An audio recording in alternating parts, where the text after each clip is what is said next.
Magnus Carlsen. Yes, he won his last 2 games against Vallejo and Inarkiev. So Mamedov, Karyakin, board 2, board 3. Look, here he is. Oh, World Rapid focusing. chess champion 2016, playing against world classical Chess champion and classical chess champion, former World Rapid chess champion. and they play on the strange format, I would say. I mean, Yes. it's a blitz game. Okay. I think for Magnus, Chucky is never an easy opponent. He has many bad memories about Chucky, I and believe. I think in Berlin it was a game with Chucky the is same spoiling Magnus's tournament. with the same color. I believe Chucky won with black. And Well, on board that's 1, Lucknow, it's Tang Lucknow Zhongyi. against Tang Zhongyi. I think Lucknow is one of maybe the only player on second place. Magnus Not Carlsen sure. proving that he can once again run down the stairs. Some fitness for Magnus as well. Yeah, it's not so easy to always go up there to the VIP lounge. And red socks, if I'm not mistaken. Not the basketball ones this time. Looks like he has red socks. Not sure. Okay, so Magnus Carlsen gets to the board and the round will be starting. It's round number 16. 16. So this one, 2 more, and then we have a break, right? Before Basically, the players have a break. players have a break. I mean, we as let's say, the We will tournament, interview, I think. we'll talk. That's a great thing to do. So they have a break before final 3 rounds and final 2 rounds for the ladies. It's time to start the round. So okay, I believe we once again. No, I thought there will be one more And time that's an it. It has announcement. begun with the Sicilian. Let's Sicilian see and the board Rossalino as well. variation with bishop b5, e6 was played by Vassily Ivanchuk. g7, g6 is sort of a trend nowadays, but Ivanchuk goes for e6 and knight e7. Which sort of surprised Magnus Carlsen immediately. He starts to spend time. d4, knight d4. Well, look And how b6. fast Ivanchuk is playing.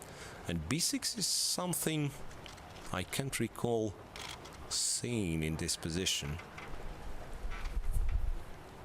I mean, even though the move is perfectly healthy. b6, bishop to b7, and But you're what not can the be only one wrong, who no? is puzzled. Look at Magnus already Magnus- using Magnus half is a sort of- minute. Yeah, because indeed, I mean, first it doesn't look like a very good move to play. I mean, it's not, but on the other hand, it perfectly makes sense. So Magnus took on c6 and played knight c3. Bishop b7, I assume. Vassily, why didn't you? Why did you play b6 to play bishop b7? So play it. Or maybe he wants to develop the other bishop first, like bishop e7, in order to be in time to castle. Queen c7, which is somewhat puzzling to me, because perhaps to prevent bishop f4, but I don't know if it's such a bright idea. Queen g4 played, and Vassily goes for h5. Chasing the queen away. Obviously, queen g4 was played with the idea to go bishop f4. Queen g5, an original position for the queen in this. It's a very Yeah, but- original position already. It's Yeah, but usually you have black queen on d8, and queen g5 is never an idea. Knight e5 this time.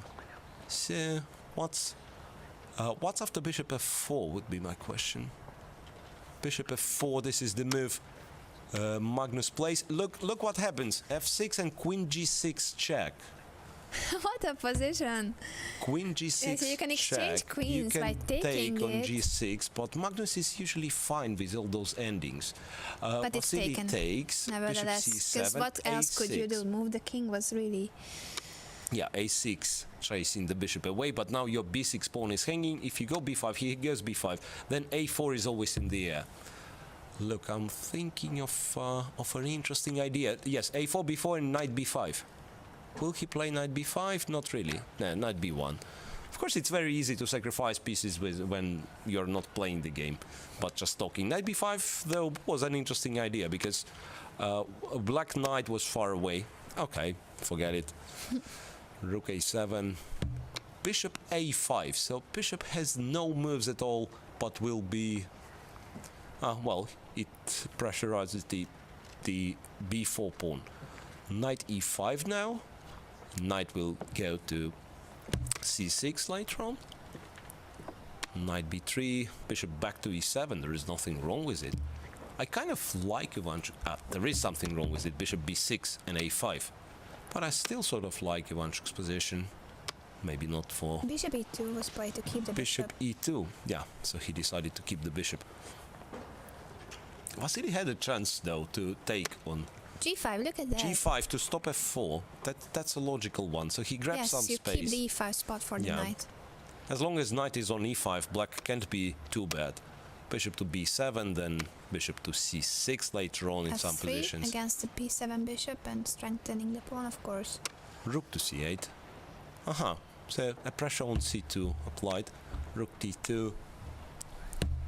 It's such a typical Sicilian position, isn't it? Yeah, absolutely. So h4. I mean, if you don't have... Okay, king f7 looks like a useful move and probably is a useful move. Rook c6. Trying to... Well, perhaps provoke a5 so that there will be no knight a5. Magnus decides otherwise. So he plays bishop e3. Right, he plays bishop e3 and he wants to play knight a5. Right now, basically. Right now, on the next move. Bishop d8 doesn't look like a healthy move. You can play it. Bishop c8. Bishop c8, which is sort of weird, to be honest, because one more... Knight a5, does knight a5 win an exchange? Or there is a tactical point? No, king f1. Knight a5, bishop c5, those little intermediate moves. And that's why king f1. Now that's knight a5 is a threat. So, yeah, somehow when you see the move of Magnus Carlsen, king f1, you understand there was something with knight a5, something connected with the check to this king, and then you realize it's bishop c5. The question is, will Chucky see it? Bishop, yes, he bishop sees d8, it, of course, bishop no, d8. Of course he was prepared. I mean, that's why the bishop c8 was kind of a little, you know, little just trap. A move in his little whole trap. strategy. Okay, a5. Now bishop can... now bishop cannot go back to b7 because knight c5. So first bishop e7, controlling c5. And after knight d4, where to go with the... No, bishop b6 and knight d4. Bishop b6, though, black has bishop b7 and... now knight c4. Somehow attacking the rook. That's the thing. Knight d4. I still like Ivanchuk's position, to be honest. Now a6 is no longer hanging. I mean, basically he's with two bishops, and I don't see why white has to be happy about it. If he could quickly place his king on f7, bishop on b7, bishop play b7. d5, then he would be very much fine. He might be better already. King f7, then put the rook on c8 as well. Yes, because definitely. there might be a ugly move, but a serious threat e6, e5. Yeah. B3, so b3, so he has to move back. King f7. And you were right, so his next move will probably be d7, d5. And then he's just fine. Better, apparently. Because white still has this backward pawn on c2. So bishop takes d5. Yeah, pair of bishops, weakness on c2 for white. Yeah, well, the thing is that as long as the knight is there, there are always forks. Ivanchuk is not very good on time. Knight f5. Look at the knight going to f5. Knight f5. Well, black has to keep this bishop on d5. I mean, that's the key piece in this position. h3, nice intermediate. If you take, black will take on f3. So this way, white's pawn structure is destroyed. Yes, so you can't move the g pawn. h3 is a very nice touch. Magnus Knight must have missed e7, king e7. He's not even in rush. Rook c3. Was it missed by Magnus Carlsen? Because now it looks like Ivanchuk is pretty much in control of the game. Rook f2. Yeah, now look at Magnus's face. Vassily can take. Head. Now Chucky can take. Or bring the rook first. Rook c8 is a powerful move. Look attacking c2. Yeah, f3 is already hanging. Pieces are so active. Yeah, right. And now in some positions it might be that even with exchange of all rooks, black will be winning because too many pawns fall. Yeah, the g4 pawn is also on light squares. I'm afraid Magnus is lost. King e1. Chucky goes back to c3. Bishop d4. Oh, that was a blunder. That was a blunder. Rook d2 and e5. Oh. Yeah, so but Ivanchuk now- blundered. Now I'm not yes. sure if he's winning. Takes And the c2. Well, Well. h3, still. it's c2. And if you protect, it's rook c3. Rook c3. Yes. Right, rook c3. He must be still close to a winning position. Must be still close to a winning position. You cannot exchange with white, I believe. And if you go back, then it's rook e3. 10 seconds for the world champion. He takes on takes. c3. He takes on c3. No, this must be just winning. This must be just winning. He calculated that he goes. But Yeah, isn't right. this This is a tricky move because he's gonna have f5. He's gonna have f5. King e3. f5 now. Takes. No, now black is simply and winning. Magnus resigns. Magnus resigns. What a game! What a game by Vassily Ivanchuk. And he runs away from the board to check what other guys are playing. What a determined Why? person he is. Why did Magnus take on c3? Well, I don't know.